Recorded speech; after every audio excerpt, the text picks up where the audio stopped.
Hello everyone, this is AndresRestart, and today we are going to be discussing a variety of things that have transpired over the last few days. Apparently, the Nintendo Direct may be peak. And also, there was a number of announcements that happened during Summer Games Fest, some of which that are coming to Switch 1, but on top of that, many are taking a lot of the things that happened during this weekend to be hinting at things for Switch 2. So what's going on? Well, that's what we're talking about today. But before going forward, let me ask that if you do enjoy my content, to please subscribe and hit that notification bell. So jumping into this whole conversation about the Nintendo Direct being peak, Sweet posting on Twitter said this: "I'd be genuinely shocked if the Direct this month is as strong as his Xbox showing, and I never would have expected that going in. Full kudos to the hardworking teams that nailed it." And I understand where they're coming from here, because the Xbox show was fantastic. Between Doom, Perfect Dark, Fable, Exhibition 33, I thought they had some really good showings that get me excited for some of the games that they have coming.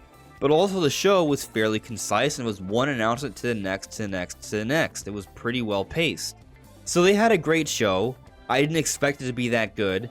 And I do understand the perspective of maybe doubting that the Nintendo Direct will be as good, especially when you consider that this year seems to be a transition year. Switch 2 is coming out next year. They will not be talking about Switch 2 in the upcoming Direct, and so it's just going to be Switch 1 stuff, mostly for 2024. So many people think that this Direct won't be that good, especially compared to this amazing Xbox presentation. But Midori replied to this and said, "It will be peak." And so many people, myself included, thought, oh, this sounds pretty awesome. Midori, who's been leaking a variety of things, believes it will be peak, because they're saying it will be peak. However, they did later go on to say, "I am just excited for a Nintendo Direct. I mean, I like Nintendo and am excited for a new Nintendo Direct. I don't have Nintendo Direct information." So here they're telling us that when they say it's peak, that's just them being excited as a Nintendo fan, and they don't know what's going to be in the Direct. However, I do think we should take into consideration here that Midori has already leaked things in the Direct, such as that HD 2D remake for Dragon Quest 1 through 3. So they're already aware of some things that will be in the Direct. And they have been leaking a variety of projects that Nintendo's been working on behind the scenes. We assume a lot of those are for Switch 2, but couldn't some of them also be for Switch 1? Like that project that we think might be something related to a 2D Zelda game? So while Midori may not have specific information on the Nintendo Direct, that doesn't mean they aren't aware of some things already, and can make an educated guess on what this Direct may have, and they are excited. They are someone who knows a lot of things, and they are excited for this presentation. So does that mean that you should also be excited for this presentation?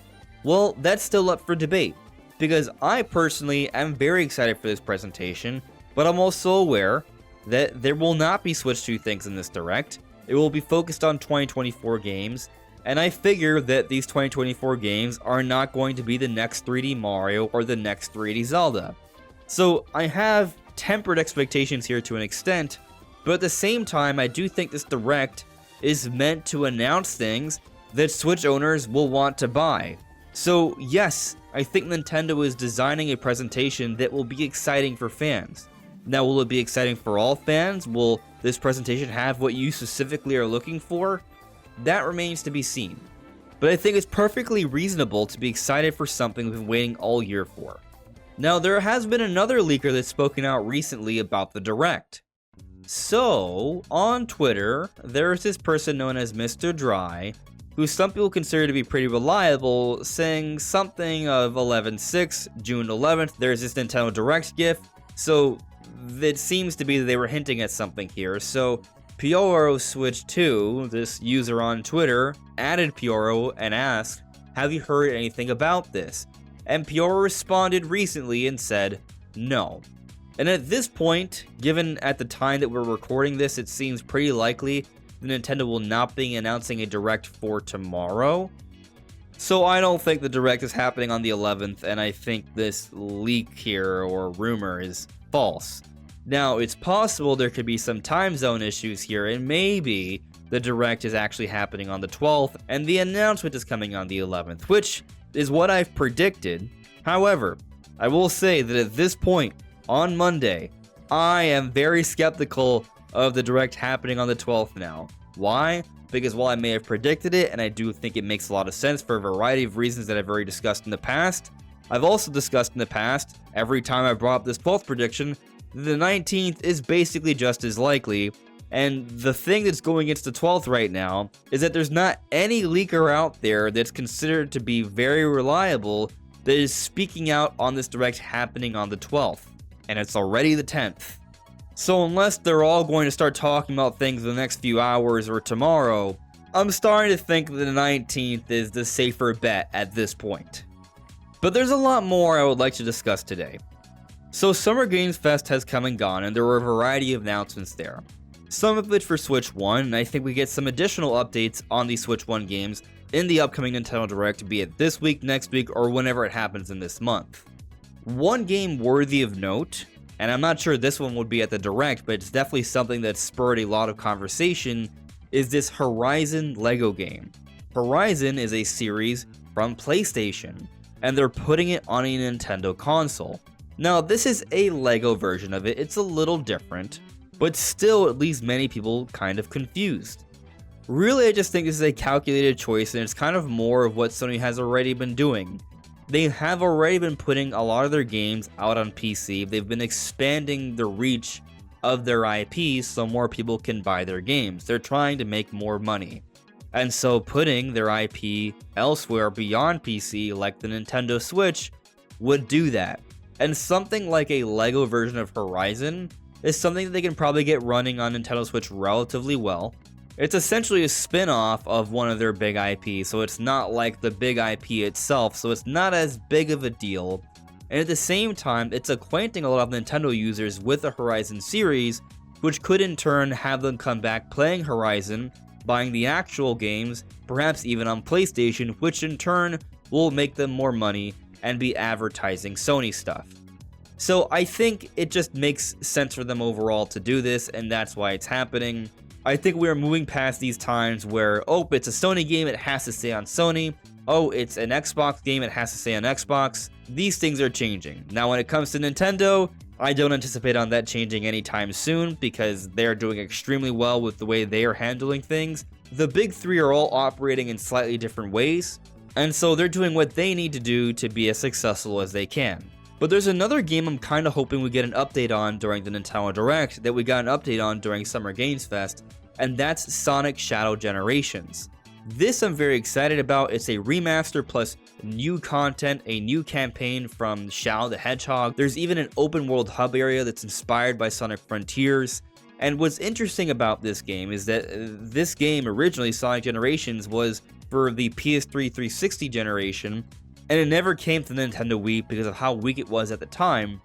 And these consoles at this point are very weak, and the remaster, while I think it looks pretty good, isn't a significant overhaul here. So this game running on Switch may not really be that much of a GIMP version at all. And so I may want to get this specifically on Nintendo Switch, but I want to wait until I see the Switch 1 version. And I will say we should already have a pretty good idea because the Nintendo of America version of this trailer does say that this footage is captured at Switch specifications, while other versions of the trailer say, like on PlayStation's page, just say it's captured on PC. And also interestingly, the PlayStation version is available at 4K 60 while the Nintendo of America version is only available at 720p 60. So could it be the case this game is only going to be running at 720p 60 on Switch? That may be, but if that's the only sacrifice resolution, then I would say that's pretty good. So hopefully we get to see a little bit more of this game during the Nintendo Direct. Now there are a whole bunch of other games that were announced during Summer Games Fest, a lot of which are coming out in 2025 or beyond, and many people are starting to think that a lot of these games are going to be coming to Nintendo Switch too, especially a lot of games that we saw during the Xbox showcase. We look at something like Doom. Doom's already going multi-platform even though it's being published by Microsoft now because they own Bethesda. But also, the recent Doom games have already been made for Nintendo Switch. So Switch 2, that supposedly will be significantly more powerful and be able to run a lot of multi-platform games, likely will be able to run this Doom game pretty well. And so many think that this Doom game will be coming to Switch too. But other games seem to make a lot of sense. Exhibition 33 looks very exciting. Hope something like that can make it in there. It reminds me a lot of what something like Molosoft could do with new hardware, so I'm very curious on this one. It looks like a very unique, exciting RPG. But there's also Perfect Dark. What's interesting about Perfect Dark is that it's an Xbox Series now, but once upon a time Perfect Dark, being from Rare, which used to be owned by Nintendo, was on Nintendo 64. And that was an amazing game at the time. And I really like what they've done so far with Perfect Dark, and the jury's still out on this one of what it's going to be coming for. I could see this coming out on Nintendo Switch too, and I could see it being more successful than its Xbox counterpart. So I got my eyes peeled on this one, and I'm pretty excited. Now some of you may be questioning, what are you talking about with all these Xbox games coming to Nintendo? Why would they be doing that? Well, we've already been seeing a lot of multi-platform games coming, and according to Phil Spencer, the CEO of Microsoft Gaming, more are on the way. So during this IGN interview, Phil Spencer said this: "You are going to see more of our games on more platforms, and we just see that as a benefit to the franchises that we are building, and we see that from players, and the players love to be able to play."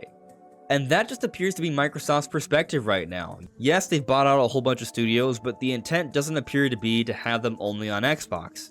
Their intent is to put out all these quality games elsewhere, benefit by people buying these games regardless of where they do it, while still having Xbox as a nice platform you can pick up if you want to enjoy these games all there.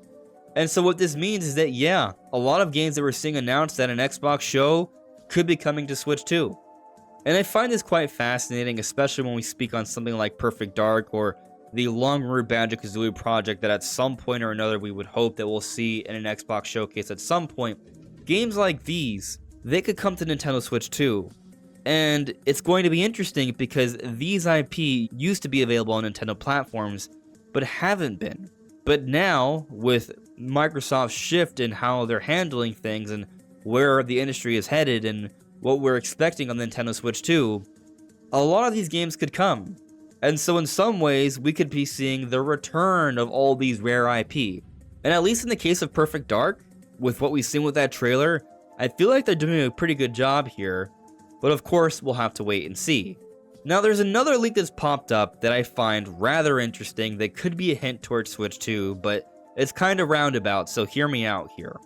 So the leak is actually for a new Mario Lego set. This is coming from Falcon Bricks on Twitter, and basically there is a Lego set for Super Mario World, Mario and Yoshi. It's releasing in the beginning of October.